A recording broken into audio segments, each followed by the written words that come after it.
Everyone, welcome to the knowledge care. दोस्तों, खेलो T20 queues में आप सभी का हार्दिक स्वागत है और ये है क्यूज़ संख्या 7। तो लेट्स स्टार्ट द क्यूज़। शुरू करते हैं। पहला प्रश्न है आपके स्क्रीन के ऊपर ये रहा, संलेखना विधि का संबंध किस धर्म से है। तो संलेखना विधि का संबंध किस धर्म से है। 4 ऑप्शन है आपके पास, बौद्ध, जैन, भागवत, शैव। बताइए क्या होगा इसका आंसर, फटाफट बताइए। संलेखना विधि का संबंध जैन धर्म से है। जी हाँ, संलेखना का मतलब है उपवास विधि द्वारा अपने प्राण त्याग देना, ठीक है। और चंद्रगुप्त मौर्य जो अंतिम समय में श्रवणबेलगोला चला गया था और उसने संलेखना विधि से अपने प्राण त्याग दिए थे, ठीक है। तो ये जैन धर्म से रिलेटेड है। दूसरा प्रश्न है, बादामी क्रांति का संबंध किस चीज़ के उत्पादन से है। ऑप्शन ए है दलहन, बी आलू, सी फल, डी मोटे अनाज। तो इसका सही आंसर क्या होगा, जल्दी से बताइए। इसका सही आंसर है मोटे अनाज। बादामी क्रांति का संबंध मोटे अनाज से है, ठीक है। मोटा अनाज जैसे कि धान हो गया, गेहूं हो गया, ये सब।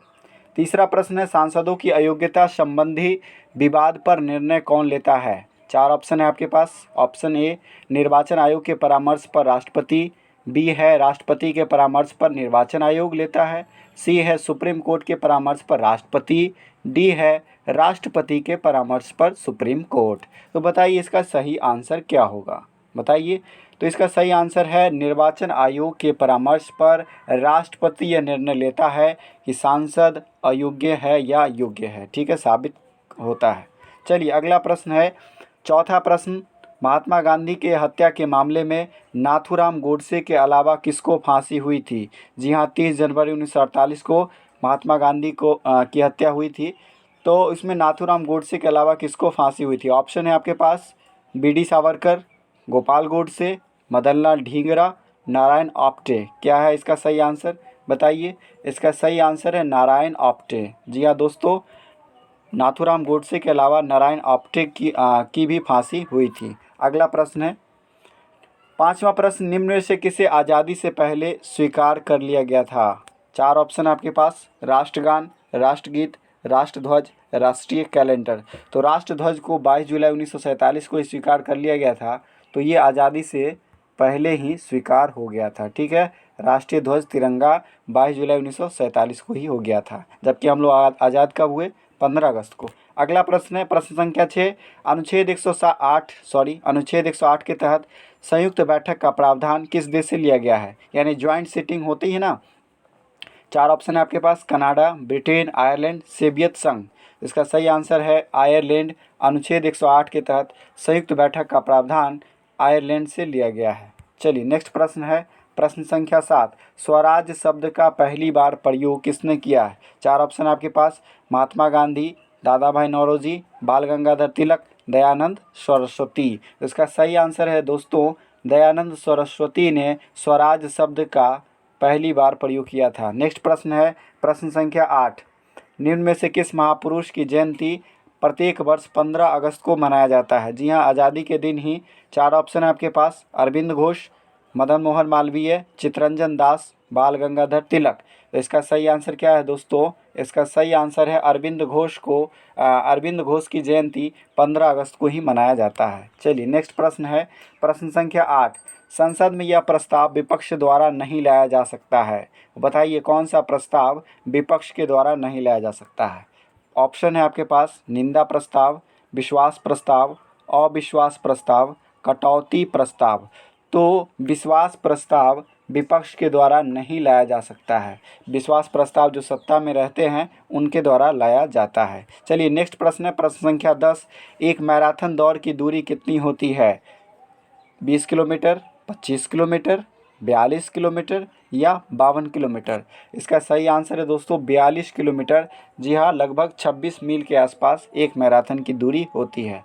नेक्स्ट प्रश्न, प्रश्न संख्या 11, विश्व की गेहूं की मंडी किसे कहा जाता है। गेहूं की मंडी किसे कहा जाता है। 4 ऑप्शन आपके पास, Sao Paulo, Winnipeg, Ukraine, Macau. बताइए इसका सही आंसर क्या होगा। इसका सही आंसर है विनिपेग, कनाडा। क्या है दोस्तों, विनिपेग, कनाडा, ठीक है, ये कनाडा में। नेक्स्ट प्रश्न है आपका, प्रश्न संख्या 12, पीली क्रांति के जनक कौन है। 4 ऑप्शन आपके पास, Sam Pitroda, Verghese Kurien, M S. Swaminathan, Norman Borlaug. तो पीली क्रांति दरअसल दोस्तों ये आपका किससे है, तिलहन फसलों से है, और इसका जो जनक है सैम पित्रोदा को माना जाता है। ठीक है, ऑप्शन ए बिल्कुल सही है। प्रश्न संख्या 13, विश्व योग दिवस हाल ही में मनाया गया है, 2020 का थीम क्या है? तो इसका थीम है, 4 ऑप्शन आपके पास, योगा एंड माइंडफुलनेस, बी है योगा फॉर सेल्फ, सी है yoga at home, yoga with family, और डी है स्टे होम स्टे हेल्दी। तो इसका जो थीम था इस बार का, योगा एट होम और योगा विथ फैमिली, मतलब घर पर रहकर और परिवार के साथ योग करिए। नेक्स्ट प्रश्न है प्रश्न संख्या 14, यदि दूध से मक्खन निकाल दिया जाए तो उसका घनत्व में परिवर्तन क्या होगा? ऑप्शन है आपके पास, घनत्व घटता है, घनत्व बढ़ता है, घनत्व स्थिर रहता है, कोई परिवर्तन नहीं। तो दूध से मक्खन निकालने पर उसका घनत्व जो है वो बढ़ जाता है। क्या होता है? बढ़ जाता है। हालांकि आप उल्टा सोचते होंगे कि घनत्व निकाल दिए, कुछ भी चीज़ निकाल दिए तो उससे घटना चाहिए, नहीं, घनत्व क्या होता है? बढ़ जाता है दूध से मक्खन निकालने पर। नेक्स्ट प्रश्न है प्रश्न संख्या 15, ऑक्सीकरण वह प्रक्रिया है जिसमें तत्व की संयोजकता क्या होती है? ऑप्शन है आपके पास, घट जाती है, बढ़ जाती है, अपरिवर्तित यानी नो चेंज, और इनमें से कोई नहीं। इसका सही आंसर है बढ़ जाती है। जब ऑक्सीकरण होता है तो तत्व की संयोजकता बढ़ जाती है। ऑप्शन बी बिल्कुल सही है। प्रश्न संख्या 16, आधुनिक आनुवांशिकी का पिता किसे कहा जाता है? तो आधुनिक आनुवांशिकी का पिता किसे कहा जाता है बताइए। 4 ऑप्शन आपके पास, मेंडल, टी.एच. मॉर्गन, माइकेली, वॉन ग्रीव। आधुनिक आनुवांशिकी का पिता टी.एच. मॉर्गन को कहा जाता है, जबकि आनुवांशिकी का पिता ग्रेगर जॉन मेंडल यानी मेंडल को कहा जाता है। चलिए नेक्स्ट प्रश्न है प्रश्न संख्या 17, मोबाइल फ़ोन का जनक किसे कहा जाता है? 4 ऑप्शन आपके पास, Martin Cooper, Graham Bell, J L. Baird, Anderson. तो मोबाइल फ़ोन का आविष्कार मार्टिन कूपर को कहा जाता है, आविष्कारक, जनक। ठीक है। वेबसाइट के डोमेन नेम में .org, बहुत सारे वेबसाइट होते हैं उसमें आपने देखा होगा .com, .org, .in ये सब लगा होता है। तो वेबसाइट के डोमेन नेम में .org का मतलब क्या है? 4 ऑप्शन आपके पास, international organisation, non profit organisation, open resources, या इनमें से कोई नहीं।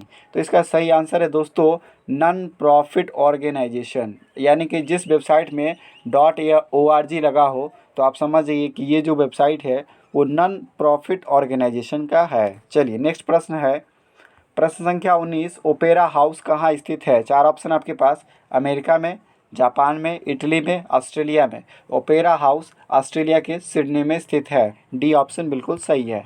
प्रश्न संख्या 20, प्रकृति का किडनी किसे कहा जाता है? 4 ऑप्शन आपके पास, हवा, पानी, आर्द्रभूमि, महासागर। तो आर्द्रभूमि को प्रकृति का किडनी कहा जाता है।